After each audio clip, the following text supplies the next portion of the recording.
Bila shaka karibu katika sehemu ya pili ambapo tunaingia kwenye mazungumzo leo hii tukitaka kujadili masuala ambayo yanafungamana na siasa za taifa hili. Kuna mengi ambayo yamekuwa yakijiri katika taifa hili. Tutaanza katika Afrika Mashariki kwanza ambapo tumemwona Nicholas Oyoo na mwenzake Bob Njagi wakirudi humu nchini siku ya Jumamosi. Na Jumapili Rais wa Uganda Yoweri Kaguta Museveni akatoa kauli yake. Akasema sisi ndio tulikuwa tumewakamata, lakini katika siku 38 serikali ya Uganda imekuwa ikikana ikisema sisi hatuna ufahamu wako wapi. Sisi kama serikali hatujawakamata. Vikao vya polisi, wasemaji wakaja mbele ya habari wakasema kwamba hatujui walipo, hatujawakamata. Kwa hivyo nendeni mkamuulize Robert Kyagulanyi kwa sababu yeye ndo alikuwa ni wageni wake. Lakini baadaye rais kiongozi wa taifa hilo anakuja anakiri mbele ya umma kwamba tulikuwa tumewakamata. Hii inaiweka wapi Afrika Mashariki? Na anasema iwapo isingekuwa vilio kutoka kwa viongozi wa Kenya basi asingewaachilia kwa uharaka, lakini ni mazungumzo kati ya viongozi wa Kenya ndiyo yaliyosaidia yeye kuwa na moyo kulainika akaweza kuachilia, akisema kwamba walikuwa wanapanga kuenda kufanya maandamano nchini kule. Ukumbuke kwamba taifa la Uganda mwezi Januari, miezi miwili ijayo, itakuwa inaelekea kwenye uchaguzi wake ambao ni uchaguzi umeibua hisia mseto, hisia kinzani na joto la kisiasa kupanda kama kawaida yake katika eneo hilo la Afrika Mashariki. Uchaguzi huo unaibua hisia tofauti. Kwa hivyo Bob Njagi na Oyoo wanapoachiliwa leo hii, tunajiuliza je, katika mataifa haya ya Afrika Mashariki ambapo studioni nitakuwa nikimuuliza ndugu yangu Edwin Murira ambaye niko naye hapa, vile vile pia ninaye Steven Mwakesi ambao tutakuwa tukizungumza nao masuala haya yote yanayofungamana na hizi siasa. Karibuni sana studioni. Asante. Na nimeanza kwa kasi ya juu zaidi kwa sababu ni swala ambalo limeibua mihemko humu nchini. Nianze kusikia hisia zako Murira kwamba Wakenya hawa wamerudi baada ya siku 38 na kiongozi wa Uganda Yoweri Museveni anasema tulikuwa tumewakamata, lakini awali jeshi, polisi wanasema hatukuwa nao. Urafiki na undugu wa Afrika Mashariki uko wapi? Kulingana na, asante sana kwa nafasi hii ndugu yangu, na ningependa kusema ya kwamba kuhusiana na swala nzima la matukio ambayo yanazidi kuonekana katika Afrika Mashariki, ni dhahiri ya kwamba ni kana kwamba tumerudi labda miaka kama 10 ama 15, labda miaka 20 nyuma katika swala nzima la kidemokrasia na uwiano kama Afrika Mashariki. Ukiangalia wimbo wa East Africa National Anthem huwa inazungumzia umoja wetu, inazungumzia umoja wa wananchi, pale ambapo tunasema kwamba ni kana kwamba hakuna mipaka kati ya Kenya, Uganda, Tanzania na mataifa ambayo yametuzunguka. Lakini kile ambacho kinatukia katika ulingo wa kisiasa ni jambo ambalo ni la kutamausha, na iwapo viongozi wetu hawatamakinika sawasawa kuhakikisha kwamba hili jambo linatathminiwa ama linaangaliwa upya, basi huenda ikawa tutakuwa na shida katika siku zijazo.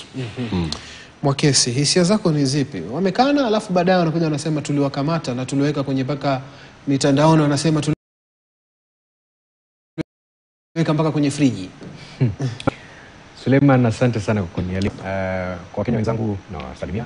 Jambo la kushangaza hili ni kwa sababu viongozi wetu katika jumuiya hii yetu ya Mashariki, Afrika Mashariki, wamekuwa wakizungumzia zile hoja za demokrasia za kuweza kupea upaumbele masuala ya wanaharakati wa haki za kibinadamu, lakini ikikuja wakati wa kuweza kuonyesha kwamba wao pia ni watu ambao wanafuata kanuni ambazo zimewekwa katika zile mikataba wameweka sahihi, mikataba ya East African Community, mkataba wa UN Charter, mkataba wa haki za kibinadamu, wao ndio wa kwanza kukiuka zile kanuni ambazo wameziwekea sahihi.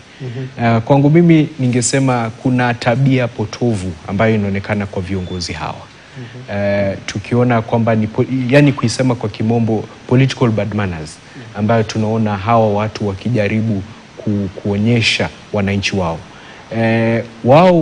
Wawe na umakinifu kwamba wengi wa wananchi ambao wako sasa ni watu ambao walienda mashule, ni watu ambao walikuwa wakiambiwa kwamba kunayo katiba inasema una uhuru wa kuweza kujieleza kisiasa ama kuzungumza mambo ambayo unaona yanakuhusu wewe na jamii yako na kuweza kuyatetea.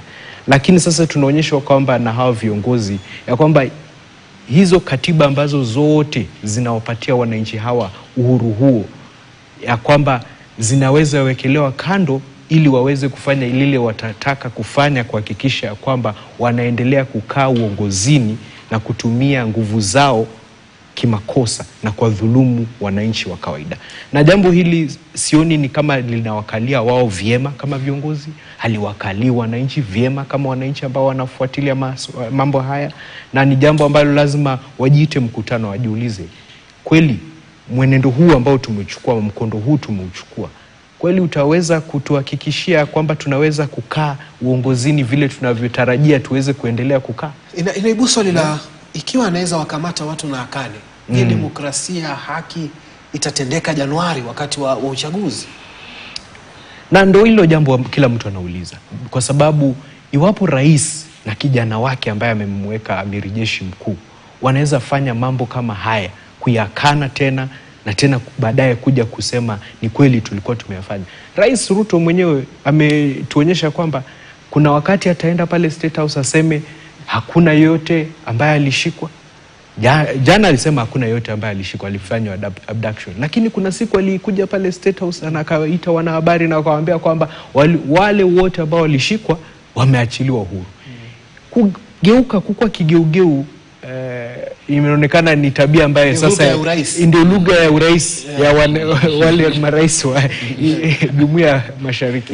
Na ni muhimu sana sasa tuanze kujiuliza ni makosa gani tumefanya sisi kama wananchi kuchagua viongozi ambao wanaweza sema jambo leo na kesho waligeuke na wasiwe na wasiwasi wote, na kuangalia zile kamera na kuzungumza na Bwana Suleiman hapa na kusema kwamba hakuna kosa lolote lililotenda.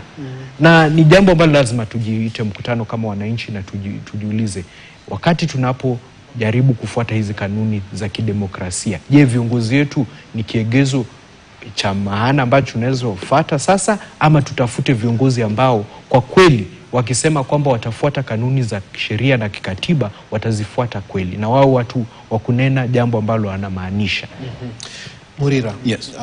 Mwaura Murira, unadhani demokrasia itajitokeza ama itaheshimiwa, ama tayari mshindi ashaanza kuonekana? Manake kama anaweza wazuia watu na nyamazi na aseme sinao na baadaye aseme mimi ndo nilikuwa nao, hili linaashiria nini kabla hata uchaguzi wa Januari wa Uganda? Tuna hofu sana kama wananchi na kama wana Afrika Mashariki, kwa sababu mambo ambayo yanajitokeza haswa katika viongozi wetu ni ya kutia aibu, na kuona ya kwamba wazee ama viongozi waliotutangulia ambao walipigania demokrasia waliweza kuumia, wakatoa uhai wao, wakajitoa mhanga kabisa.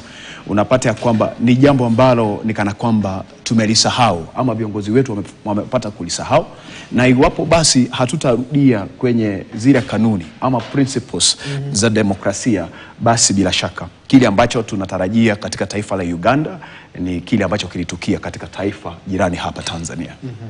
Bila shaka. Dr. Harun Hassan, ni kukaribishe kwenye mjadala huu tukizungumzia hali ilivyo katika taifa la Uganda. Tumemwona rais wa kule Yoweri Kaguta Museveni akikiri kwamba tulikuwa tumewakamata Wakenya hawa.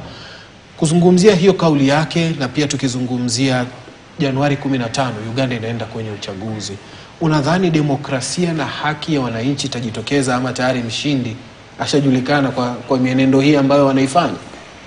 Asante sana Suleiman. Karibu sana. Na wasalamia wenzangu na Wakenya.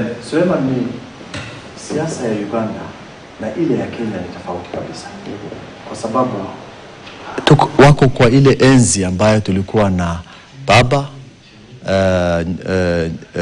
baba chama kimoja cha baba na mama. Chama baba wakati wa chama moja ambaye kila kitu ilikuwa baba na mama. Wakati wa hayati Moi.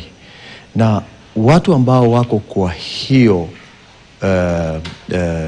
siasa, hutaweza kusema kwamba kuna demokrasia fulani ambaye iweze kupimana na ile ya Kenya. Kwa hivyo sisi tukiwa Kenya, demokrasia yetu iko level ingine kuliko ile ya Uganda na ile ya Tanzania. Hasa ile ya Uganda, mwaka ngapi sasa Museveni yako rais? Hata huyu hatuwezi kujua hisabu iko kiasi gani, kwa sababu yeye amekaa mpaka umri yake sasa amefika kiwango ya kukua very senior citizen. So demokrasia ya mtu kama hiyo na demokrasia yetu hii ambaye kila mwaka 10 tunakuwa na rais tofauti ni completely ni kitu ambaye ni mashariki na magharibi. Lakini tukirudia mambo ya demokrasia, kuna demokrasia kwa upande wa jinsi ambaye wananchi wenyewe wangependa governance yao iendelee. Kwa mfano utakuta Uganda watu wako na hisia ile ya kusema kwamba sisi tunataka mabadiliko. Lakini ukiangalia vile vitu ambaye mzigo ile iko mbele yao, kwa mfano ya rais ambaye amekuwa mkongwe, amekaa sana huko, ni kitu ambaye najua haitakuwa rahisi. Na ndio utaona kila mtu anaimba baba na mama anaimba Museveni. Kwa hivyo demokrasia hatuwezi kusema kwamba huko kutakuwa na demokrasia kadhaa. Na ukiangalia ile kiwango za ile elections zile za hapo awali, utakuta kwamba kulikuanga na hitilafu kwa uchaguzi, lakini hatuoni ile taratibu ambaye vile Kenya mtu aende kotini aseme kwamba rais mimi ambaye mnasema ameshinda hajanishinda, mimi niko na swali. Utaenda kotini ambako ya pili nakuja. Sasa hawana hiyo system, na hata kama wangekuwa nao, kotini yao ni ya jeshi. Utakuta wahakimu ni wanajeshi. Utaona ile mzee wa opposition alipelekwa huko, baadaye ndio akabadilishwa akapelekwa ile mahakama ya kiraia. Na tuko na doubt kwamba hizo mahakama ya raia inaweza kuwa na nguvu gani huko Uganda kuliko ile mahakama ya wanajeshi. Kwa hivyo kama sisi hatujawahi kuona mahakama ya wanajeshi wetu, na tuko na mahakama ya wanajeshi lakini imetengenezewa wanajeshi wenyewe na taratibu yao wanajifanyia wao wenyewe. Kwa hivyo mimi singeweza kusema kwamba kwa wakati huu Uganda imefika kiwango ya kusema kuna demokrasia. Maybe naweza kusema ni wakati ile mwisho. Unakumbuka 2012 2013 Kenya, wakati hayati Moi alikuwa anaondoka, na sisi tulikuwa na hisia mingi, sio 2002 ya wakati ambaye sisi tulikuwa na hisia mingi kupata kiongozi mpya, na tukapata Mwai Kibaki. Na wakati hiyo hatukukuwa na demokrasia kubwa vile tuko naye saizi, lakini ilikuwa kuna tofauti wakati chama ilikuwa baba na mama, na wakati hayati Mwai Kibaki alichukua jukumu. Kwa hivyo saizi hatuwezi kusema kwamba Uganda kutakuwa na demokrasia, hasa tukilinganisha na ile East African Community yetu. Daktari, tunaelekea katika uchaguzi 2027. Tabia ni kama nguo na watu hupenda kuigana.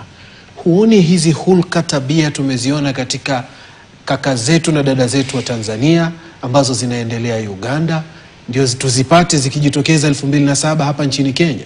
Sidhani kama hiyo itatendeka, kwa sababu sisi mwenye ako na akili hawezi akafanya kitu ambaye itachoma hii nchi.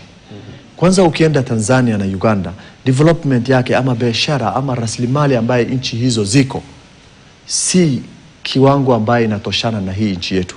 Kwa hivyo sidhani kama Mkenya yoyote angependa kuchoma Kenya, ya kwanza. Ya pili, tumepitia kiwango fulani nyingi ambaye inashtua wanasiasa ama viongozi wa nchi hii. Kwa mfano, Gen Z mpaka wakaingia kwa bunge. Hiyo inamaanisha kuwa wananchi wa Kenya wanaweza wakafanya chochote ndio wewe usije ukachome hii nchi. Na wanaweza wakakutoa ofisi. Na utakuta kwa mfano, sasa wacha tuongee Rais William Ruto. Sasa ile Gen Z wameingia bungeni, chochote ambaye walikuwa wamedemand aliondoa. Hakuna, hutaona Museveni maybe hangefanya ama watu hawangefika hata huko kwa bunge. Kwa hivyo mimi sidhani kama sisi wa Kenya tunaweza kufika kiwango ambayo sisi tunaweza kuchoma nchi yetu. Tutaweza kuwa na kidogo rapsha huko na pale kwa mapenzi ya mwanasiasa ambaye wewe ungependa apate hiyo kiti, ama watu wafikirie kwamba rais hajachaguliwa kihaki. Lakini ile taratibu tuko naye ni kwamba wakati wananchi wanafikiria kwamba rais hajachaguliwa kwa taratibu ambaye inafaa, basi tuko na ile ya kuenda Supreme Court. Sidhani kama tumewahi kusikia Supreme Court ya Tanzania ama ya Uganda imewahi kutumika kwa mambo ya uchaguzi. Kwa hivyo sisi mpaka Supreme Court, na sisi wa Kenya tunaweza kuwa tuko na tension kubwa, lakini wakati ambayo tunaambiwa majudges ndio wataamua, sisi wote tutaenda huko na tunaweka vita yetu chini. Na judges wakisema kwamba hatuoni dalili yoyote kwamba rais ambaye ile alichaguliwa hajachaguliwa kwa haki ama haoni evidence yoyote, Wakenya wanaamini na wanaendelea mbele. Kwa hivyo sisi uzuri yetu ni kwamba tuko na taratibu ambaye kama kuna shida fulani, kuna mahali ambaye pia watu wataendelea. Na tulikuta wakati Uhuru Kenyatta na Ruto walikuwa deputy president na president, na the former CJ Maraga aliondoa, Wakenya walikuwa wamefurahi. Lakini kama election imefanywa tena, Wakenya wakaendelea sasa, wakasema wameridhika. Kwa hivyo sisi tunaridhikaka sana hata kama hiyo taratibu haitoshelezi sisi. Bila shaka. Mwakesi, huoni tabia hizi zikijirudi humu nchini Kenya baadaye? Manake kama ulivyosema awali, viongozi hawa wanakaa, tabia zao ni hulka zao zinafanana, za kudanganya, kusema uongo alafu waje wakiri. Nafikiri jambo ambalo nina hope, nitasemaje kwa Kiswahili, hofu nalo, nina hofu nalo ni kwamba viongozi hawa waoni ya kwamba tabia ambayo watu wanaweza kufuata ni vile wananchi wanavyofunzana vile kuishi katika nchi hizi zetu za Jumuiya ya Mashariki, East Africa Mashariki. Kwa sababu gani? Iwapo tutasema ya kwamba ni Rais Ruto ataiga wenzake wawili, atakuwa amekosa mwelekeo zaidi. Na nadhani yeye mwenyewe kama kiongozi anaelewa haya mambo. Nimeona yeye mwenyewe kwa maelezo yake na mazungumzo yake, hata mazungumzo ya Bwana Mudavadi wakisema ya kwamba ingekuwa ni nchi nyingine haungeweza kuongea mawili matatu, ungekuwa umeshafungiwa. Wao wenyewe wanajua ya kwamba iwapo wangeweza siku moja kuamka na kujaribu kuchezea wananchi na kusema ya kwamba sasa tutawafungia vilivyo, Kenya haitakuwa ile Kenya ambayo tunaijua sasa. Na ni jambo ambalo tunaweza lisema ni kwamba Kenya kwa kweli imekuwa kidemokrasia, na ni jambo ambalo sasa wananchi wengine katika nchi hizi jirani wanajaribu kuiga ujasiri ambao tunauonyesha, ueledi wa masuala ya kidemokrasia na pia ya haki za kibinadamu ambazo wanazoziona tu katika katiba zao, lakini hawakujua kwamba wanaweza chukua jukumu kama mwananchi na kuweza kusema ya kwamba kwa kweli sisi ndio wenye nchi, na sio wale ambao wamekaa katika nyadhifa za uongozi ndio wanafaa kuwa wanatuelekeza vile tutakavyoenda ama tutakavyofanya. Kwa hiyo political bad manners vile nilivyosema hapo awali, sidhani kama Rais Ruto anaweza chukua mwelekeo huo. Najua mwaka wa 2027 yeye kama ni kiongozi ambaye anajiamini, na najua ni mtu anajiamini tena sana, atajaribu kila wezalo kujaribu kugeuza mawazo ya wananchi, kuwazungumzia, kwa sababu usipozungumzia Mkenya, usipofanya lile utaweza kulifanya, wadanganye, waambie lolote lile ambalo utawaambia. Anavyoongea hivyo tunamsikia kiongozi kama Samson Cherargei, ndio wanapokuja huko kwenu waadhibuni. Sasa unajua kiongozi kama Cherargei tuamwangalie kama mtu ambaye lazima azungumze hivyo ili kufurahisha kiongozi wake wa nyumbani. Unajua maongeo mengine kwanza lazima tuyakashifu. Yanakiuka kanuni za kikatiba. Anayozungumza ni mambo ambayo hatufai kuzungumzia Mkenya mmoja kuzungumzia Mkenya mwingine. Iwapo ndugu yangu ameamua kesho ataenda Amerika kwenda kukosoa bwana Trump, ni haki yake. Na sababu zake. Akiwa na sababu zake aende azungumze. Lakini sio ati sisi sasa kusema iwapo wewe utapatikana kule uweze kufinywa na kufungiwa ndani na uweke kwa fridge. Bwana tunazo kanuni za kimataifa ambazo zinasema ya kwamba kila mwanadamu anafaa kupewa heshima yake.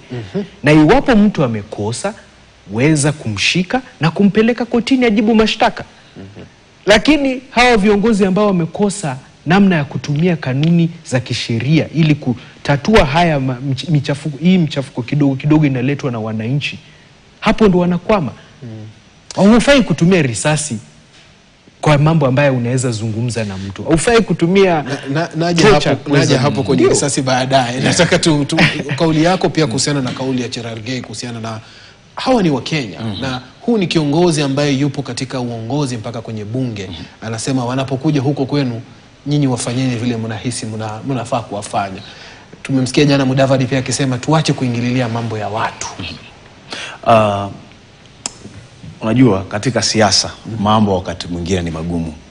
Na unapata ya kwamba wale ambao tunawaamini waweze kutulinda na kutuongoza, inafikia kiwango ya kwamba wanasahau ya kwamba sisi ndio wenye kuwapa kazi ya kufanya. Ama mwananchi ndiye ambaye amempa yule kiongozi kazi ya kufanya. Na anasahau kabisa. Na ndio maana unapata ya kwamba kwa sababu ya labda nguvu kuingia katika mawazo yao ama power, tunasema unajua wakati mwingine power ikishaingia kwenye mawazo, kwenye akili, unapata ya kwamba mtu hana ule utu tena. Ama kuna maneno ambayo ukiyasema baadaye unakuja kujiuliza, na hili nilisema kwa nini? Kwa sababu si mara ya kwanza ama ya pili tumeona katika serikali pale ambapo wanasema maneno ambayo ni ya kushangaza. Rais amewahi sema mambo ambayo kidogo ukiyatazama katika mtazamo wa kisheria na kisiasa na utu na mtazamo wa kidini, unapata kwamba kuna jambo ambalo haliambatani. Kwa hivyo changamoto tulio nayo leo hii ni kutokuwa na viongozi ambao ni wa kuaminika na viongozi ambao tunaweza waaminia kesho yetu kama taifa. Na sisi ambao tunaingia katika uongozi unapata kwamba hata tuwezi waamini, kwa sababu unapata kwamba leo hii atasema ya kwamba tunafanya hivi, keshoe anasema ya kwamba tutafanya hivi. Utapata ya kwamba labda ameahidi, anasema ya kwamba labda baada ya wiki moja ama chini ya mwezi mmoja mambo yatakuwa yametukia, ama kuna haya ambayo yatakuwa yamefanyika, lakini baada ya mwaka moja bado unapata kwamba hayo mambo hayafanyiki. Kwa hivyo tuna upungufu wa imani, ama kwa Kiingereza wanasema trust issues na viongozi wetu, na hilo ni jambo ambalo lisipoangaliwa vyema huenda ikawa litatubukiza taifa letu katika siasa ambazo hakuna angependa kuweza kushuhudia. Bila shaka huu ni Mwaura Murira, na nataka nielekee katika pumziko fupi. Tukirudi tutakuja kuangazia masuala mengineo ya kisiasa ambayo yamejiri, kauli mbalimbali ikiwemo hotuba ama mahojiano yake Rais William Ruto na kituo cha Al Jazeera. Kuna kauli kadha wa kadha alizitoa kule. Je, Wakenya wanaziangaliaje hizo kauli?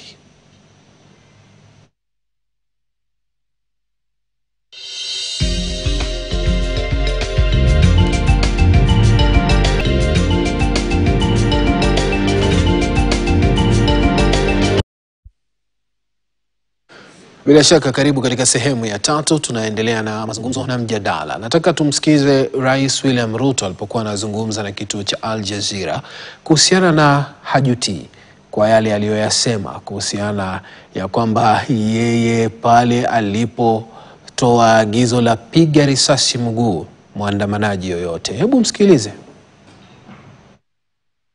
You didn't leave it to the police force, did you? You got directly involved. You told at one point police to shoot protesters in the legs. Surely live fire is not something that should be used in protest. Do you regret those comments? I don't regret those comments at all, because... Bila shaka. Nataka tukwamie hapo kabla ajieleze. Amesema hajutii lolote. Mwakese, nataka nianze na wewe. Hisia zako hisia zako ni zipi? Umeogopa kwanza? Acha nizungumze. Naam, bila shaka. Bwana Suleiman, kuona hayo mahojiano na rais akizungumza hivyo ni jambo la kusikitisha zaidi. Kwa sababu hakuna kielelezo yoyote ambaye anaweza toa ya kuweza kusema ya kwamba ni haki ya polisi kutumia risasi kumdhulumu mwandamanaji yoyote. Iwapo kama rais angekuwa anazungumza hivi kuhusu washukiwa wahuni, wakora ambao wanapatikana wakiiba, hayo ni masuala tofauti. Lakini swali aliloulizwa ni je, ni sawa kwa askari polisi kutumia risasi kwa waandamanaji? Hiyo ndo swali. Sasa yeye kama angekuwa akisema mimi kama kuna mwandamanaji yoyote ambaye alipigwa risasi, iwe ya mguu, ya mkono, ya kichwa, ya wapi, hapo kuna makosa yalitendeka. Lakini kikuja kwa wale ambao ni wahalifu, wanatumia wakati kama hiyo ama wanatumia silaha, basi hao ndo labda askari polisi anafaa kutumia zile kanuni zimekuwa za kisheria, use of force ambazo anaweza zitumia kwa watu kama hao. Lakini kuona rais wa nchi tukufu yetu kama hii ya Kenya ambayo imewekwa katika kanuni za kikatiba, ilikuwa ni jambo la kusikitisha kuona rais akizungumza hivyo. Na kwangu mimi kama mwananchi ningependa kumhimiza rais wetu ya kwamba iwapo atapata nafasi nyingine ya kuzungumzia swala hili, ni muhimu atuonyeshe utu wake, kutuonyesha kwamba yeye ni baba wa taifa. Tumekuwa tukisema rais ni baba wa taifa. Baba wa taifa atazungumzaje hivyo na kuzungumzia nchi zote za dunia, kuona kwamba rais wetu mwenyewe ako sawa kabisa, wananchi wakipigwa risasi za mguu? Ni makosa sana. Na jambo kama hili ndo litafanya hata yeye kurudi 2027 itakuwa ni kazi ngumu zaidi. Kwa sababu nani anaweza taka kupata rais ambaye anasema kesho ya kwamba mimi nitawapatia ruhusa mpige watu risasi kwa mguu? Hilo ni jambo ambalo hatuwezi kubali. Mwakese hata kubali. Nitakuja kwako, endelea kucheka tu. Murira, Yes. Hisia zako ni zipi? Najua amejieleza kwenye video hiyo pakubwa. Sitaki kujipata kwenye ambapo shirika moja limejipata na Donald Trump kwa sababu tukaambiwa tumevuruga ama tumehariri kwa mapendeleo yetu, lakini amejieleza kwa nini alitoa na kwa nini bado anashikilia msimamo wake. Kwako wewe bado anashikilia msimamo kwamba bado nitaambia polisi wafanye kile? Ningependa kuuliza swali rahisi. Iwapo kwa sababu tuliona jambo kama hili likifanyikia watoto wa wanasiasa. Tuliona wakati kulikuwa na maandamano, tuliona kijana aliyekuwa waziri wakati ule, Mheshimiwa Justin Bundi Muturi. Kijana wake alikuwa kwenye maandamano. Katika haya maandamano yaliyopita pia tuliona askari ambaye ana cheo akiwa katika harakati ya kuzuilia watu kufanya hili, kujaribu kuhakikisha kwamba kuna utulivu katika maandamano, akapatana na kijana wake mwenyewe. Mama ambaye ni askari akapatana na mtoto wake katika maandamano. Swali langu ni je, iwapo mtoto wake angepigwa risasi, iwapo mtoto wake angejipata katika hayo maandamano? Kwa sababu ukiangalia wale ambao wako katika wako barabarani wanapoingia pale kufanya maandamano ni vijana ambao ni wadogo kuliko mimi, wale ambao wanajulikana kama Gen Z. Na ukiangalia hoja zao sio haribifu.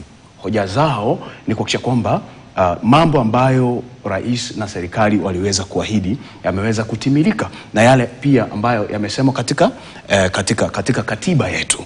Lakini unapata kwamba kwa njia moja ama nyingine policies ambazo zinafanyika pale bungeni ni za kutamausha na kuhakikisha kwamba zina vuruga amani na umoja na hata maono ya taifa letu. Kwa hivyo kile ambacho anasema ni kwamba ni hofu sana kumuona rais akisema ya kwamba hajuti kuwa ya kwamba angependelea vijana hata wapigwe risasi. Huwezi jua nilipa kalolisema, labda tutakapokuwa na maandamano mwaka ujao, sisemi ya kwamba yatakuwepo, lakini nasema ya kwamba haujui ni lipi ambalo atasema litafanyika. Ndio, bila shaka. Kabla umtetee sana, nataka nije kwako daktari, manake najua unataka kutetea uongozi wa Kenya Kwanza. Lakini kwake yeye akisema hajutii, inamweka wapi hasa? Manake alishaisema kauli hii na anasema hajutii. Licha ya kwamba anasisitiza kwamba uongozi wa polisi ni huru na nilipoingia mamlakani niliwapa uhuru wao. Lakini kauli ya rais ni kauli ambayo hata mdudu mdogo chini akaisikia atataka kuifuata. Suleiman, kwanza wenzangu wameteta sana. Na ni mzuri kuteta. Unajua kama kitu ambaye haiko sawa lazima isemwe vile hivyo iko. Na ningependa kuwapeleka kidogo nyuma. Ni nini sheria ya Kenya inasema kuhusiana na maandamano? Na wakati sheria inasema kwamba tuko na uhuru ya kuandamana, uhuru hiyo imewekwa shuruta zingine ambaye inasema kwamba ukiwa na uhuru hiyo basi unatakiwa usiwe na silaha yoyote. Na silaha ili inaanzia kwa mawe, jiwe ambayo wewe utaweza ukabeba, mpaka silaha ile kubwa zingine. Na tukiangalia maandamano zetu ni maandamano ambaye huwezi ukasema ni ya amani. Sisi wote tunajua hivyo. Wachana na mtoto ya mtu, wachana na, angalia wa Kenya. Hao wa Kenya kama wanaandamana jinsi ambaye constitution yetu ama sheria yetu imetuambia, basi sidhani kama kuna wakati ambao watakuja kupigana na mapolisi. Na hiyo inakuwa kila mahali. Lakini polisi ni mtu ako na silaha. Na ukiwa na silaha na uone mwingine ako na silaha, basi sasa uadui imeanza. Si kitu ambaye sisi tunasema kwamba lazima mtu aamuke aseme kwamba sisi tunaandamana lakini tuko na silaha. Mali ya wananchi zimeporwa, maduka zimevunjwa, magari zimechomwa. Hiyo sio maandamano ya amani, hiyo ni vita. Na hiyo wakati sheria yetu pia inasema ama constitution yetu jinsi ambaye polisi wanaweza wakatumia silaha yao. Lakini hiyo imesemekano hiyo. Ya pili, kwanza lazima tuelewe hiyo. Na hizo jinsi justification inafanywa na mwenye ambaye ako kwa hiyo command saa hiyo. Wenye ambaye wanasimamia askari saa hiyo, wale wa demonstrators.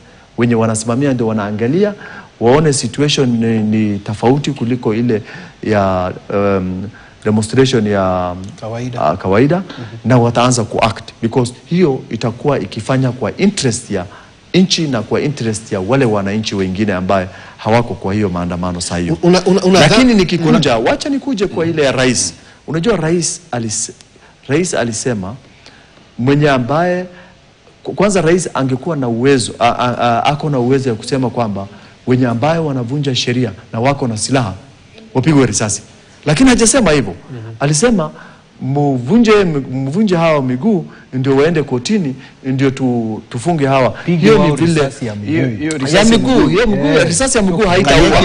Lakini ya pili, ngoja, ya pili kwanza rais hana command ya askari ako kwa front line. Mbona akasema?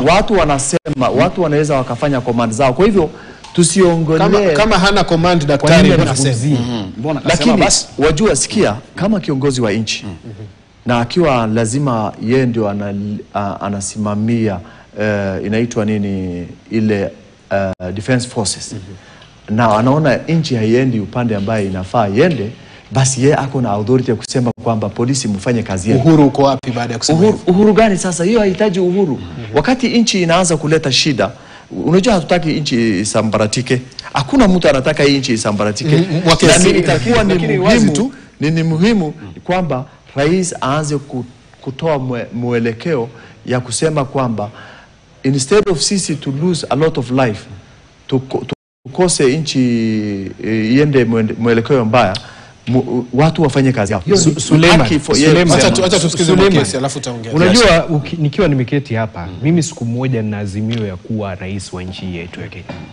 Kwa hivyo sitaki siku moja ni iwahi semekana ya kwamba kwa sababu mimi ni kiongozi ama baba wa taifa na niliona ni kama nchi inaweza enda ikiteleza ianguke huko, lazima nitoe amri ambayo inakiuka sheria ili watu wakomeshwe kufanya uandamanaji ambao mimi si upendelei.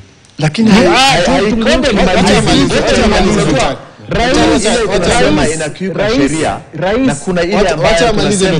sheria inakubali. Tunaone vizuri sana kwa sababu kila Mkenya alikuwa hapo akiona rais akizungumza, na rais alisema na tukamsikiza kwa umakinifu zaidi akisema ya kwamba iwapo wewe kama askari utakutana na mwandamanaji, piga risasi ya mguu. Sasa hiyo ni makosa zaidi. Kwa sababu utumivu wa risasi, hata huyo mtu amemhoji hapa, amemuuliza rais, itakuwaje wewe unakubali watu kutumia risasi inaitwa live bullet kupambana na waandamanaji? Ni makosa zaidi. Iwapo kama tungekuwa tunazungumzia wahalifu na kila Mkenya alikuwa anajua ya kwamba wale walioenda kufanya uandamanaji hawakuwa ni wahalifu. Wahalifu walipatikana siku ile ambapo kuna wanasiasa walileta watu pale wakiwa wamejibeba na wamebeba silaha kila mahali, na hapo ndo makosa ilitokea. Lakini wakati tunazungumzia watu ambao wameenda kuandamana kwa sababu kuna sheria ama mpangilio wa kiserikali ambayo mwananchi yakubaliani nayo, basi inatakikana ya kwamba yeye kama rais anatumia hekima anapozungumza masuala haya. Anafaa kuzungumza akijua ya kwamba kuna sheria lazima ifuatwe na yule ambaye anamsikiza na yule ambaye hamsikizi. Yule ambaye anafaa kumsikiza zaidi, na wewe umekuwa hapa ukisema kwamba yeye ndio amiri jeshi mkuu, yeye ndio ana uongozi.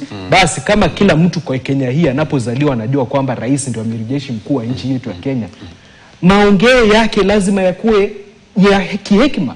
Kwa sababu ukizungumza kidogo hivi inateleza. Kwa hivyo ule mtu ambaye anaweza teleza nchi sio mwingine, ni rais. Kwa hivyo ni rais, si makosa. Ni makosa. Ngoja, kwa hivyo si makosa. Kwa hivyo si makosa kuvunja mali ya watu kupora. Nani ambaye ataketi kuvunja bunge na kwenda kuingia kwa bunge, kuvunja ile mali ya bungeni. Unataka kuniambia hiyo sio makosa? Sikiza ndugu yangu. Kwanza kitu ambacho kilitokea kimakosa ilikuwa wakati wanasheria walipopewa nafasi ya kusikiliza kile mwananchi alikuwa anataka kwa public participation wapi na wapi, walikataa kusikiza. Wakasema wao wanajua zaidi ya mwananchi. Mwananchi akasema kama utanisikiza mimi nitaenda pale. Hebu tukubaliane kwamba tusiweze kusema ya kwamba Wakenya walipoenda kuingia bunge walikuwa wanafanya uhalifu. Wao wanafanya uhalifu, hawakuwa wanasikizwa. Hata nisikize baada ya hapo nataka kuitoa mifano miwili tu ya maafa ambayo yametokea baada ya askari kutumia risasi kwa mwananchi. Kisa cha kwanza ni cha kijana anajulikana kama Kariuki ambaye alikuwa amebeba ni mask kama nini, mask pale. Mtu ambaye hajajihami na tunaona vizuri kwenye kamera. Askari anainua risasi, anainua buduki na kupiga risasi ya kichwa vizuri kabisa kwenye kamera. Kisa cha pili, na huyo kijana ametoka katika kaunti yangu ya Murang'a. Na hakuna jambo ambalo lilifanyika baadaye, hakuna kitu ambacho kimefanyika. Kesi iko mahakamani. Kesi ipo, natumai ya kwamba kutakuwa na haki. Katika kuomboleza kwa baba yetu Raila Amolo Odinga ambaye ameondoka, wale ambao walikuwa wanataka waombolezaji wale pale Kasarani, tunaona njia ambayo inatumika na polisi. Sijui kama ni polisi, sijui kama ni jeshi, lakini tuliona matukio ya maafa ya watu nadhani 3 ama 5 ambao walipigwa risasi tukiwa tunashuhudia kwa live camera. Ndio tuliona kabisa ilionekana. Na hakuna jambo ambalo limezungumziwa. Ninaona jamii hizo wakijaribu kulilia serikali angalau iweze kufanya jambo. Hakuna jambo limetukia. Hilo linafanyika kwa sababu gani? Linafanyika kwa sababu rais alipeana mamlaka, alipeana ule utaratibu kama kiongozi wa taifa kwa askari. Iwapo ya kwamba basi kuna vurugu kidogo ama kuna utaratibu ambao unahitajika na labda kama polisi hauna uwezo wa kuweza kudhibiti, basi tumia risasi. Hilo jambo likafanyika. Kwa hivyo kile tunasema ni ya kwamba matamshi hayo, hata iwe ni wapi, iwe popote pale, iwe ni Kenya ama iwe ni katika taifa lolote lile, ni matamshi ambayo ni ya kudhalilisha demokrasia na ni matamshi ambayo yanastahili. In fact rais, kwa sababu ni rais wetu na ni baba wa taifa, na lazima aweze kujitokeza kama mfano mzuri ama mfano wa kuigwa kama baba wa taifa anastahili kuomba msamaha kwa sababu ya hao maneno. Ndio, bila shaka. Daktari Harun, nikuregeshe katika mfano tuliouona siku 12 zilizopita. Unadhani kauli hii haitatufikisha tulioyaona Tanzania, ambapo vijana waliotokeza barabarani kuandamana mamia kwa mamia wamefariki licha ya serikali kuficha haya yote? Vipi hatutajipata pale? Wajua vitu ambayo tutakuja kujipata baadaye, kwa mfano kitu ambayo wakati wa siasa yetu na ile ya Tanzania ni tofauti kabisa. Tofauti ni kwamba sisi kwanza siasa yetu inaandamana na kando na siasa, tabia za maaskari ni zile wote wanapewa lazima mafunzo yale tu ya kulinda. Wajua askari hawakwangi na shida kama wananchi wenyewe hawatakuwa na shida. Unadhani wananchi wa Tanzania walikuwa na shida? Walikuwa na shida kubwa. Wakaanza kuchoma kituo cha basi basi, wakaanza kuchoma police station, na hiyo tabia walikuwa wametoa hapa Kenya. Wakati ambayo Wakenya walikuwa wanachoma, wao wenyewe pia wakajaribu. Na hiyo, unajua demokrasia ya Tanzania na demokrasia yetu ni tofauti kabisa. Ni mzuri watu waelewe. Lakini sisi ni watu ambao wamezoea. Sisi tunaweza kuanza kuleta vita saizi, baada ya siku 3 tumesahau. Wakenya huwa wanasahau haraka sana. Kwa hivyo sisi hiyo wisdom ambayo watu wetu wako naye, ambaye kwamba wakati kuna tension wanaweza wakafurugana, lakini ikiisha Wakenya wanakuwa kawaida. Sijawahi kuona hata wanasiasa wakajaribu kusukuma Wakenya waanze kuangaliana kikabila, lakini kuna mtu yote amefuata hiyo njia yao? Hakuna. Kwa hivyo mimi sidhani kama 2027 ikifika, sidhani kama Wakenya watakuwa wakiwa election watabehave vile Tanzanians wamebehave. Tanzania ni wakati wao kwanza kuona jinsi ambaye demokrasia hufanywa. Sisi demokrasia tunajua aina yote. Ile demokrasia ya kupigwa kichwa, ile demokrasia ya tear gas, na ile demokrasia ya kutumia hikma, ile ambayo watu wanajitokeza na wanatumia wanasiasa kufikisha ujumbe yao. Kwa hivyo Wakenya ni completely tofauti kuliko Tanzania na Uganda. Kwa hivyo singependa sisi tushukue mfano wa upande hiyo ingine. Na hata sasa hii ukiona kwa social media Watanzania vile wanaongea juu yake kuhusu ile vitu zilitendeka huko, na vile Wakenya wanachochea. Wakenya ndio wanachochea kushinda Watanzania wenyewe. Kwa hivyo si lazima sisi tuwe tukilinganisha maovu ya mahali ingine kwa hapa nchini. Bila shaka. Nataka tuachane na swala hili ambalo limeibua mhemko kidogo. Nataka tuangazie taifa hili la Kenya. Kulingana na Bwana Rigathi Gachagua, taifa hili la Kenya limerudi nyuma hatua kama 20 hivi, kwa sababu amezungumzia uongozi wa viongozi wawili. Amesema hatua hizo zimerudishwa nyuma. Nikizungumza kwa maana nikichukua 20, nachukua miaka 20 ya viongozi hao ambao wamekuwa uongozini, nikimzungumzia hayati Mwai Kibaki na rais mstaafu Uhuru Kenyatta. Unapokaa wewe Mwakesi, nadhani taifa limerudi nyuma hatua hizo 20? Suleiman, nitasema hivi na nitatumia hekima kidogo. Rais William Ruto ni kiongozi wa nchi yetu ya Kenya. Dio. Na kwa huu muhula ambao ameshikilia uongozi wa nchi yetu ya Kenya, amefanya mawili matatu ambayo yameweza kuonekana ya kwamba yanapeleka nchi yetu mbele. Na amejaribu katika masuala ya kiuchumi, kujaribu kuhakikisha kwamba uchumi umerudi katika hali ambayo inaweza kujistahimili kidogo. Ameshika hapa na kule. Lakini kuna jambo moja ambalo lazima tusilisahau. Kwa sababu watu hawawekwi katika nyadhifa ya uongozi wa urais kwa sababu ya kushughulikia masuala ya uchumi peke yake.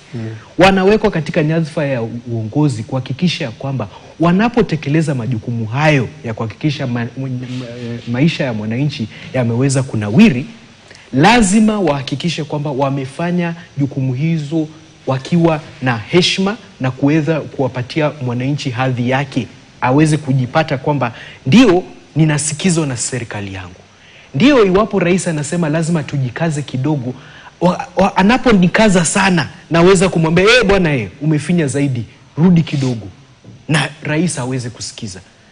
Lazima uwe na zile skills ama za kuweza kujua wakati najaribu kuhakikisha kwamba nchi iko sawa, nimehakikisha kwamba haya maneno mengine yote yameshughulikiwa. Kwanza, uhakikisha kwamba hakuna corruption.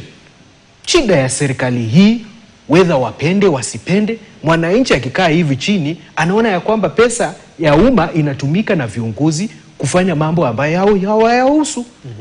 Ni ya starehe zao. Ndio. Pili, kuna jambo ambalo wanauliza, wakati tunasema hatutaki jambo, mbona mtusikizi? Ni hilo tu.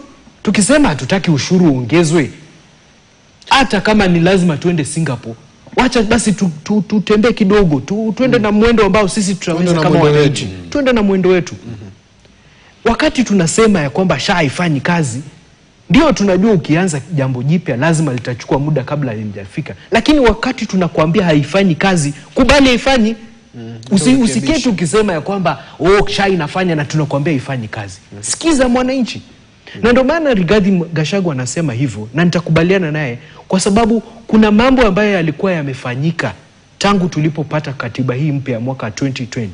Tukisema ya kwamba serikali lazima impatie kipaumbele mwananchi, lazima imsikize. Lakini serikali hii imeturudisha nyuma kwa sababu kwanza wanataka waulize mwananchi baadaye. Ukifanya uongozi kwa mwelekeo huo, lazima utakutana na ile shida William Ruto anakutana naye. Na sio ati hiyo shida sasa imeenda kupungua, inaenda kuongezeka iwapo ataenda katika na kifua anaongoza nchi hii kwenda katika msimu wa election. Kwa sababu mwananchi lazima asikizwe. Kwa hivyo kwangu mimi nitakwambia Suleiman ya kwamba ndio, iwapo Rais Ruto anataka kurudisha hii nchi iwe katika hali ya usawa, kwanza punguza hii kasi ambayo imepelekewa ya kuweza kutumia nguvu za kiserikali kuhakikisha kwamba mwananchi amesikiza yale ambayo unataka yasikizwe. Iwapo kama utahakikisha kwamba tuache hii mchezo ambayo kusema tuko na majukwaa la usalama ndio sasa tuonyeshe watu kwamba maaskari wameketi kila mahali. Hiyo ni vitu tuliona wakati wa Moi. Nani anataka kuona maaskari kila mahali wakitembezwa kuonyesha kwamba kuna nguvu ya kiserikali ambayo iko katika nchi yetu ya Kenya? Sisi tunataka kuhakikisha kwamba mimi nimepata chakula, nimepata mahali pa kulala na nimepata nguo za kuvaa na watoto wangu wameenda shule na sina shida zingine. Lakini wakati tunafanya hii miradi midogo midogo ya kujaribu kutishia mwananchi atakusukuma nyuma. Na ndio maana Rigathi anasema ya kwamba kuna yale ambayo tulikuwa tumeyapata na katiba hii, lakini kwa sababu ya ile kukosa kuhakikisha kwamba tumeshughulikia ile social element ya uwiano ya watu na kuweza kuamini viongozi wao wakati wanazungumza, hapo ndio maana tumerudi nyuma. Kwa hivyo kwa sababu sasa hii hakuna mtu anaamini lolote linalosemwa na serikali ya nchi yetu ya Kenya. Asante sana. Nataka nipate pumziko fupi, nikirudi nitakuja kusikia pia kauli zake Dr. Harun Hassan na vile vile Mwaura Murira kuhusiana na masuala hayo ya taifa kurudi nyuma ama taifa limesonga mbele, ni Wakenya tu hawataki kuona.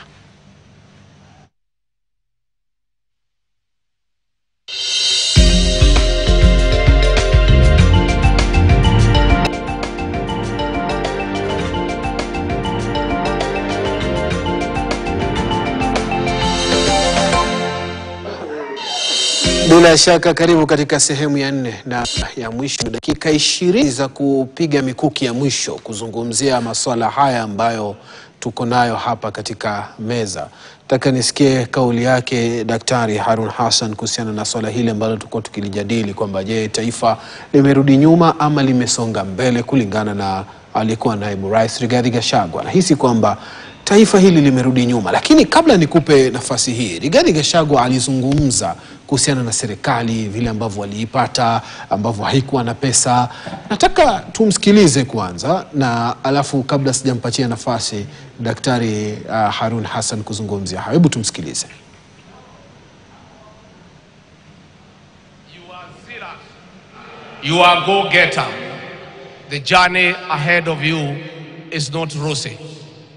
And I want to ask the people of Kenya, the way you prayed for President William Ruto to be elected as president, please continue praying for him and his team to be able to start the economic transformation of this great republic.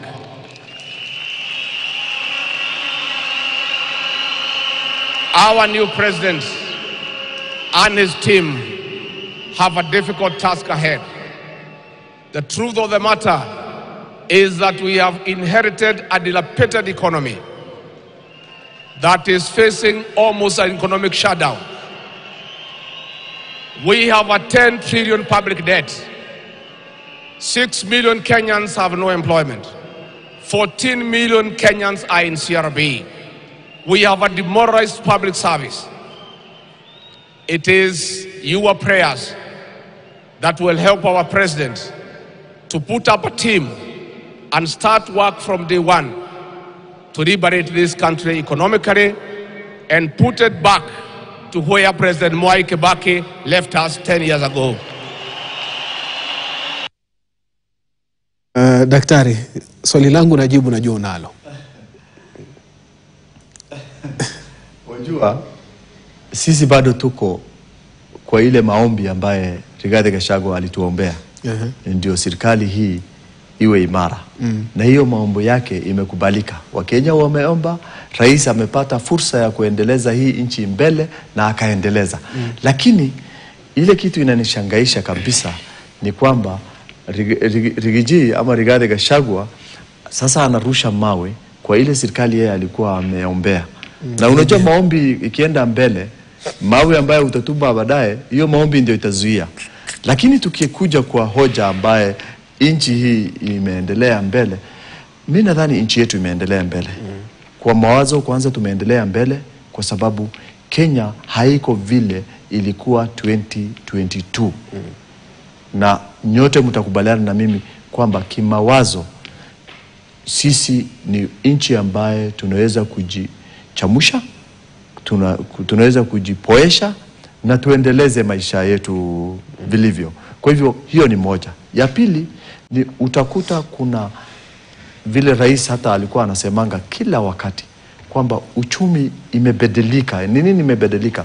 Kwa mfano wakati ambao rais alikuwa ameingia, dola ilikuwa inabadilishwa kwa 168. 168. Sasa ikapungua saiba iko 128. Kuanzia 2013 mpaka leo. Hakuna wakati ambaye imeenda juu. Kwa gharama hiyo gharama iko mingi, lakini angalia kwa upande wa uchumi, kwa sababu uchumi wetu inachungwa na hii dola per capita. Kwa sababu watu huwa wananunua vitu kutoka nje. Wanaleta vitu hapa ndani. Na kama dola shilingi iko imekuwa dola haipatikani hapa, basi itakuwa bei itakuwa ngumu sana kununua hata vitu kutoka nje. Na ikifika hapa kwa soko yetu itakuwa ni ya gharama ya juu. Kwa hivyo hiyo imezuiliwa, na hiyo tunashukuru rais. Kwa sababu wakati nikiangalia wakati ambaye Rais Uhuru alikuwa, kuna wakati utakuta dola zimerudi chini, kuna wakati dola zinaenda juu. Frequency ya ile tabulation yake ilikuwa mingi sana. Hata sasa ukigoogle utakuta 2013, 2017 dola matrix yake ukiangalia utakuta dola haina msimamo. Lakini sasa kwa sababu kuna hiyo msimamo, inamaanisha pia economy yetu imesimama pia. Kwa sababu nchi ya nje wanapenda shilingi ya Kenya ikose thamana, ndio angalau dola nyingi ipelekwe kwao. Kuongeza hitaji, yani hitaji la dola demand. Hiyo ni moja. Ya pili, unakuta kuna vitu mingi kuhusu mapato ya chakula ama nini, ambayo wakati rais alikuwa amesema kwamba sisi hatutakuwa tukiweka uwezo wetu ama nguvu yetu kwa consumer, tunaweka kwa production. Na hiyo inamaanisha kuwa sasa Wakenya wanaweza kuenda shambani. So amepunguza gharama ya kujitengenezea chakula. Ukienda hii njia ya wakati nilienda kuangalia upande ya Bondo, nikapitia njia ya Narok, na utakuta zile mashamba za ngano. Utakuta kilomita kadhaa zimepandwa. Hiyo inaonyesha kuwa ni dalili kuwa hiyo ngano ikitoka huko iko na soko hapa nchini. Si lazima hata iende nje. Lakini daktari, ni siku gani umeenda Narok ukaona hawajapanda ngano? Lakini nimeona wakati huu, na nikaona kwamba hata nilisimama, nilikuwa na kidogo tamaa ya kuanza shamba, na sasa ile nimeambiwa tumepanda eka 2,000, mimi nikatoroka kwa sababu sitakuwa na uwezo ya kupanda eka 2,000 mara moja. Lakini wenye walipanda hiyo, hebu angalia hiyo mazao yao. Lazima mtu ukiona anaenda kwa shamba, lazima anajua atauzia wapi hiyo mapatao, na hii ni nchi ambayo itauzwa. Yani ninaanza kuleta kwamba sasa hatuangalii nje, tunaangalia ndani, tupate mapato zetu ndani, tufanye biashara zetu ndani, na chochote ambaye nchi hii inaweza kutengeneza, lazima ni sisi tuwe wenye ambayo wanauza nje, si ati tunaweza kununua vitu ambayo tunaweza kupanda hapa kutoka nje. Kwa mfano, sidhani kauli hiyo kama Murira tuungana nayo sana, kwa sababu acha nimuulize hili swali kwa sababu ndio utaelewa kwa nini daktari. Kwa sababu akiwa anatoka eneo la Mlima Kenya, wauzaji wa mchele wanalalamika sasa hivi kwamba wana michele ambayo imejaa kwenye magodauni yao na haijakuwa kinunuliwa, hakuna soko, na bado serikali imeweka subsidy ya kuingiza mchele kutoka nje. Kweli kabisa.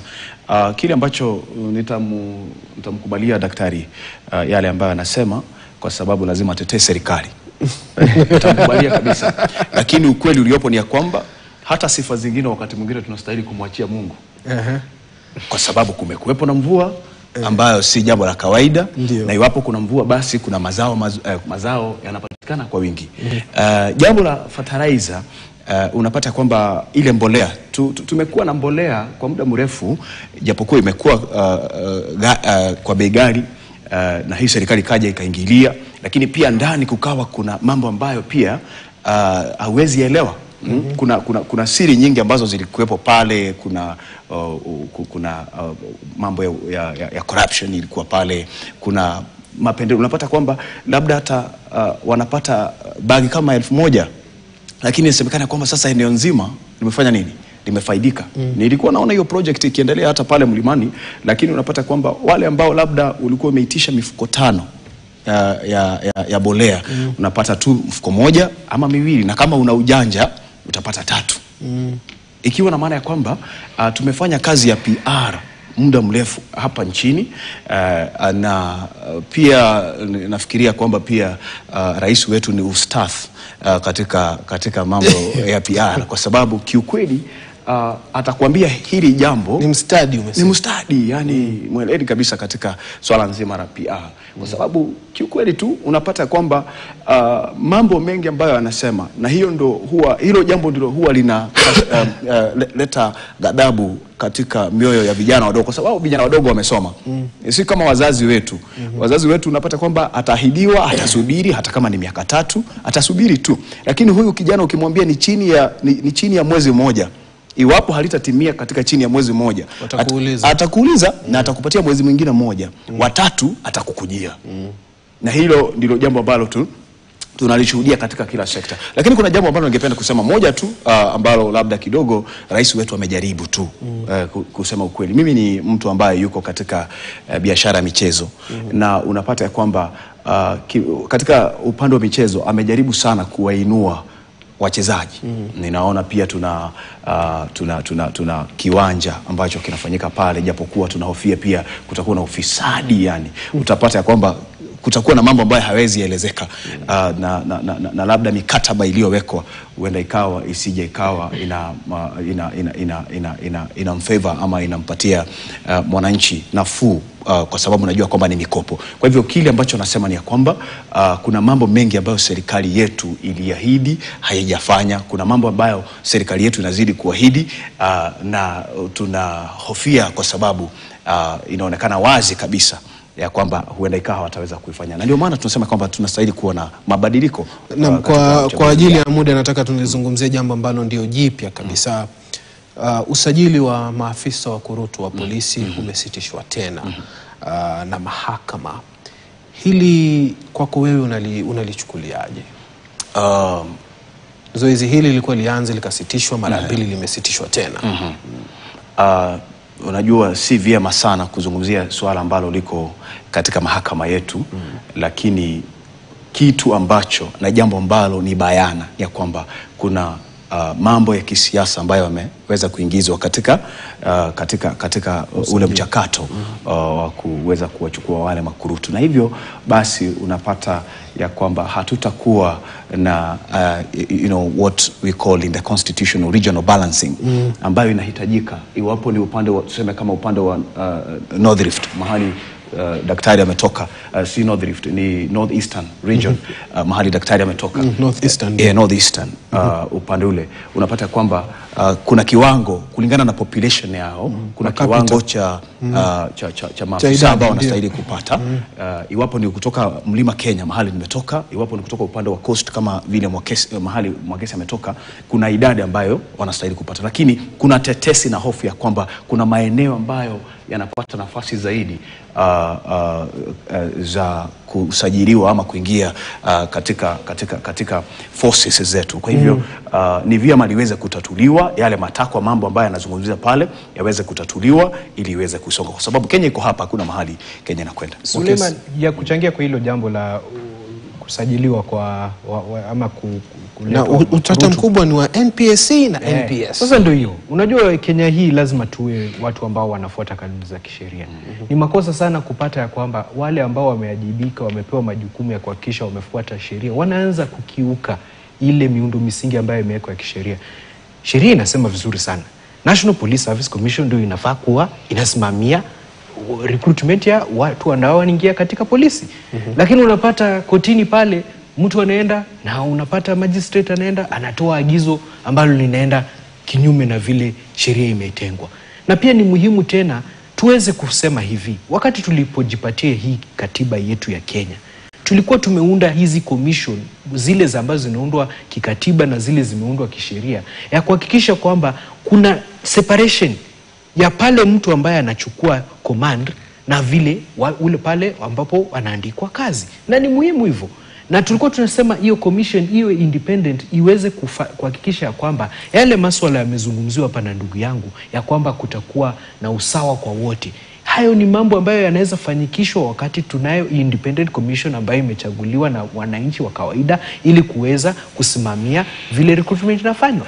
Lakini tukirudi katika ule mfumo ambao unasemekana ya kwamba sasa IG ndio atasimamia recruitment ya vijana kuingia katika askari polisi, sasa wewe utapeleka IG wapi? Ikiwa yeye ndio mwanzo na mwisho wa maneno ya mawazo ambapo inakuja masuala ya recruitment. Na ndio maana tumesema tafadhalini, ikifika wakati huu Wakenya wako macho na wako rada.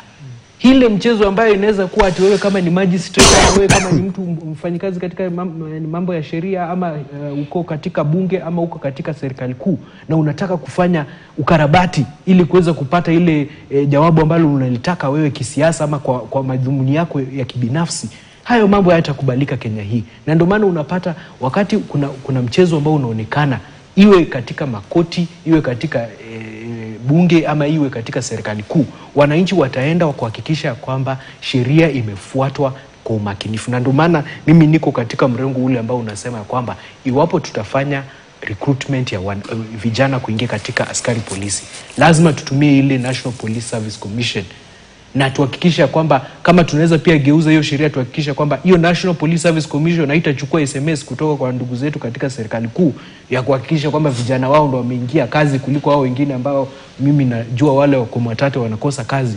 Hapo ndio tutaweza kuhakikisha kwamba Kenya inaenda mbele. Kwa hivyo lazima tutafute mwelekeo ama mwenendo ambao utahakikisha kwamba sheria ambazo zimewekwa na bunge, sheria ambazo zimewekwa kikatiba zinafuatiliwa, na pia zile azimio tunazo kama wananchi ya vile tunataka mwelekeo ama mwenendo wa mambo kama haya kufanyika yamefuatwa. Sio ati ni rocket science, ni jambo ambalo kila mwananchi anataka kusikia, ya kwamba kuna haki katika recruitment ya vijana kuingia polisi, kwa sababu saizi hiyo ndo kazi kijana kiingia anajua anaenda kuretire naye. Kwa hivyo lazima tuhakikishe kwamba wale ambao wameweka hopes zao zote ya kuweza kuingia katika askari polisi ili aweze kukaa huko, aanze familia, apate watoto, aende azunguke Kenya na kisavu nchi yake, hiyo imepata nafasi mzuri. Asante Mwakesi. Dr. Harun, najua hapa unakuaga na kauli kati ya NPSC na NPS. Uzuri ni kwamba mwenzangu quote constitution. Unajua ukiongea juu ya constitution lazima uielewe ndio useme kwamba constitution fulani. Unaweza fanya jibu lako fupi kwa dakika 2. Okay. Kwa hivyo alisema kwamba constitution inawakubalia National Police Service Commission kufanya recruitment. Sitakataa hiyo kwa sababu structure ya National Police Service Commission ni Inspector General of Police, the 2 Deputy Inspector Generals of Police, DCI, na commissioners wawili. Kwanza DCI ni ex official, so wale ambaye commissioners hawa ni ma commissioners, na kuna 2 retired police officers, former police officers, not retired, former police officers wako kwa commission. 5 out of 9 ni askari. Na kulikuwa na hekima kwa sababu constitution sa ile walikuwa wana draft, wale walikuwa draft constitution walikuwa na hikma ya kwa sababu walikuwa wanajua kwamba mambo ya security inahitaji uangalifu ambaye si ya kawaida, kwa sababu huwezi ukaandika kila mtu kazini. Sasa kama the 3 Deputy Inspector General, the 2 Deputy Inspector Generals and Inspector General na other 2 ni askari, wao walikuwa wamewekwa kwa sababu ya kwamba wakati ambaye maneno kama hii inatendeka, wao ndio wanatakiwa wachukue jukumu. Mtu ambaye ametolewa, kwa mfano mimi ndio nimefanywa commissioner somewhere, ama yeye ndio amefanywa commissioner wa National Police Service Commission, yeye ako na ujuzi gani kuhusu idara ya usalama? Ni nini ndio kiwango ambaye mwananchi wa kawaida anaielewa kulingana na mwenye ambaye alikuwa kwa hiyo sekta? Kwa hivyo ile kitu muhimu ambayo Wakenya ningependa waelewe ni kwamba Inspector General of Police na timu yake wale wawili ambaye walimandatiwa kufanya kazi ya administrative role, lazima ilifanywa kwa sababu wao huwa wanaelewa hiyo kazi, na wakifanya ni commission ndio imefanya, si ati hao wamefanya independently. Commission kama hawa ni commissioners, na part of the commissioners utakuta most of the commissioners kuna moja alipewa kazi ya HR, kazi ya finance policy development, na wanafanyanga mkutano, na wengine wanapewa ile kazi vile wame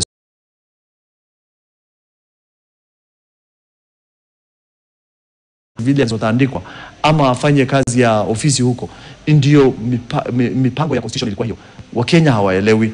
Sababu ni Mkenya anataka kufanya mambo ya usalama, aweke siasa ndio angalau aweke akuwe na influence ya kuandikisha wenye ambao wanajionea.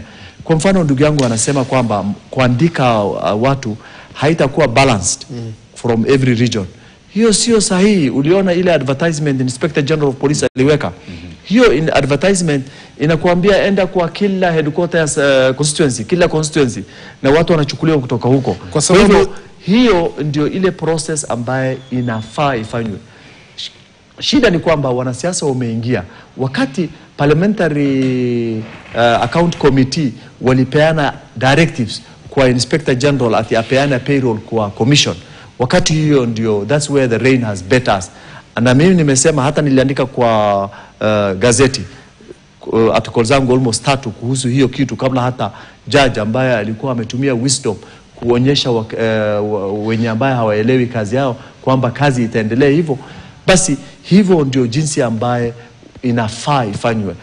Hii ingine ambayo saizi watu wanafanya, wanakimbilia kotini, ni kupoteza wakati na ni kuleta siasa kwa security ya hii nchi. Hii nchi yetu tunaipenda sana, hatuna mahali ingine. Asante sana, kwa sababu ya muda sitawapatia nafasi ya kupeana kauli zenu za kufunga. Niwashukuru kwa kuja studioni Stephen Mwakesi, Murira Edwin Mwaura, na vile vile Daktari Harun Isaac Hassan kuzungumzia masuala haya. Kufikia hapo mimi ndio natia kikomo. Kwa heri, ubaki na wingi wa heri. Mimi ni Suleiman Yeri, mchana mwema.